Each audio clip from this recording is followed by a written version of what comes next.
Aïe aïe aïe, le sujet épineux de la moto au sein du foyer. Surtout quand il n'y en a qu'un seul qui pilote. Alors déjà, quand tu es le seul de ta famille à pratiquer la moto, je parle de la famille, les parents, la fratrie, les cousins, tout ça, quand tu es le seul à faire de la moto, c'est pas toujours simple, hein. Tu peux être vite perçu comme l'extraterrestre.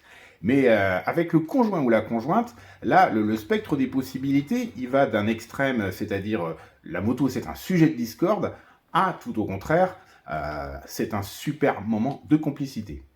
Alors déjà, on a tendance souvent à aborder le sujet de manière, on va dire, un peu machiste, à savoir que c'est l'homme qui a la moto, et on cherche à savoir si madame cautionne ou cautionne pas. Mais il ne faut pas oublier un truc, il y a de plus en plus de filles qui font de la moto, qui veulent faire de la moto, il y a de plus en plus de femmes qui s'inscrivent au permis moto, et parmi elles, il y en a forcément qui ont un conjoint ou une conjointe qui, lui ou elle, ne pratique pas la moto, voire qui est hostile à la moto.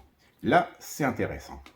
Alors moi, là, pour ce sujet, je me suis un peu rencardé sur des espaces de discussion, sur des forums, et je me suis référé aussi à mon expérience personnelle, à savoir les relations que j'ai autour de moi, tous ceux qui font de la bécane, les différentes expériences, et j'ai rencontré des choses merveilleuses, mais aussi du lourd, du très lourd. Là, je pense qu'il y a deux cas de figure. En fait, tu es motard depuis longtemps, tu pratiques depuis longtemps, tu rencontres l'âme sœur et tu te rends compte rapidement que la moto devient un problème. Ou alors, tu as rencontré quelqu'un, tu as construit quelque chose, une famille, des enfants, et un jour te vient une illumination, un vieux rêve enfoui depuis très longtemps. Tu veux passer ton permis moto. Tu annonces que tu vas passer ton permis moto et que tu veux acheter une moto.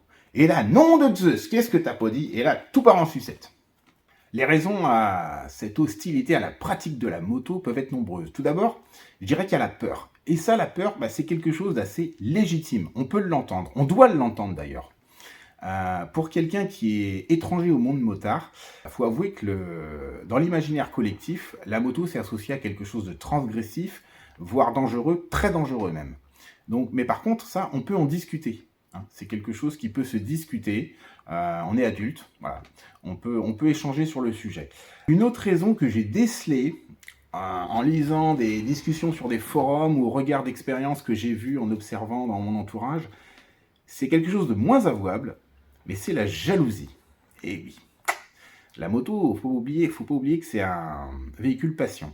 Alors tu t'occupes de ta moto, ça gêne. Un groupe de motards te convie à une sortie, ça gêne aussi. Ça va être du genre, bah oui, mais moi je fais quoi? Bah écoute, monte derrière, je t'emmène. Ah bah non, c'est pas possible, moi je monte pas là-dessus, c'est trop dangereux, etc.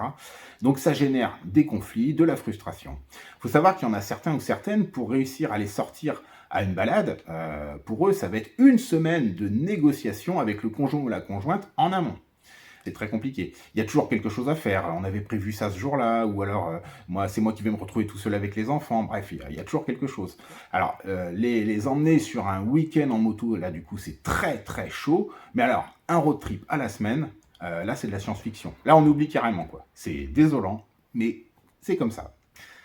Une autre raison, ça va être les finances aussi. Les finances, alors là, c'est très simple.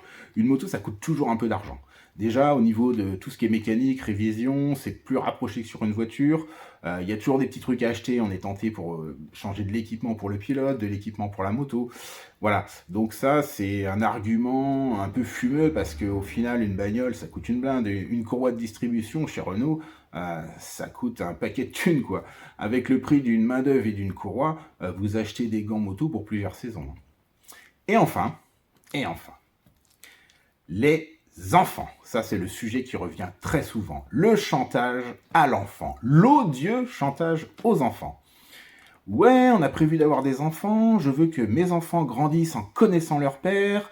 Ou je veux que mes enfants grandissent avec leur mère à leur côté. Donc non, il n'y aura pas de moto à la maison, trop dangereux, etc., etc.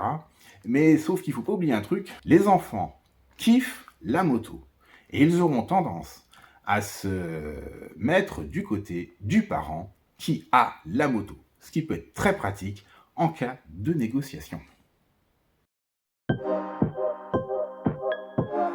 Alors, heureusement, on est très nombreux à pouvoir concilier la vie de famille avec un conjoint, une conjointe, des enfants et la pratique de la moto. Alors, je vais parler un peu pour ma part.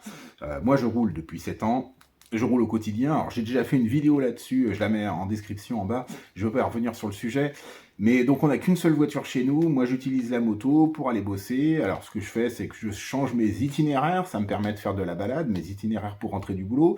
J'ai aussi un travail un peu en décalé. Donc, j'ai souvent des jours de récupération en semaine, ce qui me permet d'aller faire de la moto pendant que les enfants sont à l'école ou que madame travaille. Donc, super pratique. Occasionnellement, des balades le dimanche matin, pas l'après-midi. Hein.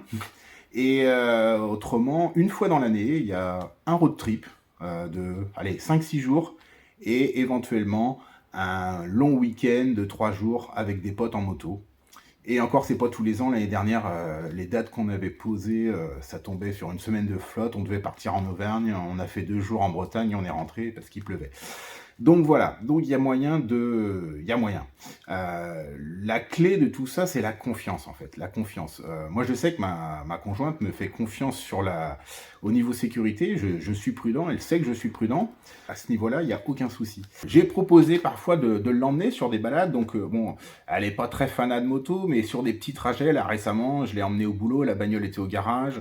On est allé au travail 10 km pour aller bosser. Donc peut-être que je me dis ça va susciter l'envie de vouloir faire une balade en moto. Mais je ne vais pas insister en fait. Je vais attendre que ça vienne d'elle, tout simplement. Si un jour elle me dit bah tiens on ferait bien une balade en moto, bah, aucun souci, on y va, elle a l'équipement, c'est bon. Mais ce que je veux pas moi c'est de me retrouver bridé avec quelqu'un qui m'interdit de faire ce que j'ai envie de faire, ce que j'aime, parce que c'est une passion. On a eu assez dans notre enfance, nos parents qui étaient là pour nous poser des limites, et peut-être à juste titre, mais j'estime qu'à l'âge adulte, on est censé quand même être responsable et pouvoir avoir le droit de faire quelque chose qu'on aime bien.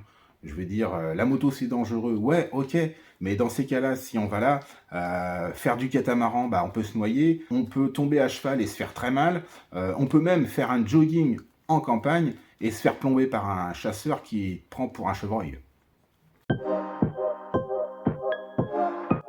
Et enfin, le nec plus ultra, c'est lorsque les deux partagent la même passion. Et oui, alors ça souvent c'est quelque chose que je vois dans des commentaires sur des forums, c'est ouais mon rêve, vraiment mon rêve c'est d'avoir une nana qui fait de la moto aussi, voilà.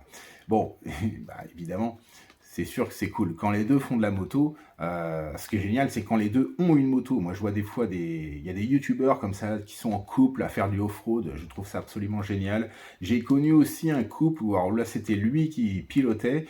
Ils partaient en vacances en moto, à deux. Ils avaient une Goldwing avec une remorque. Ils emmenaient tout leur bordel. C'est génial. C'est vraiment génial. Je voudrais bien savoir aussi s'il y a des nanas qui ont une moto et que leur mec n'en fait pas.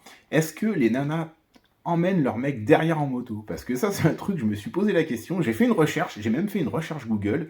J'ai cherché des photos et on trouve tout le temps des photos de couple en moto où c'est le mec qui pilote, la nana derrière, des photos avec souvent avec un beau coucher de soleil, et les combinaisons en cuir, c'est un côté très romantique. Mais un côté machiste aussi, c'est le mec qui pilote et la nana qui va derrière. Mais je trouve jamais de photos de nana au guidon d'une moto avec un mec derrière. Et ça doit bien exister quand même. Hein. Donc voilà. Alors, au final, n'hésitez pas à laisser des commentaires pour relater votre expérience.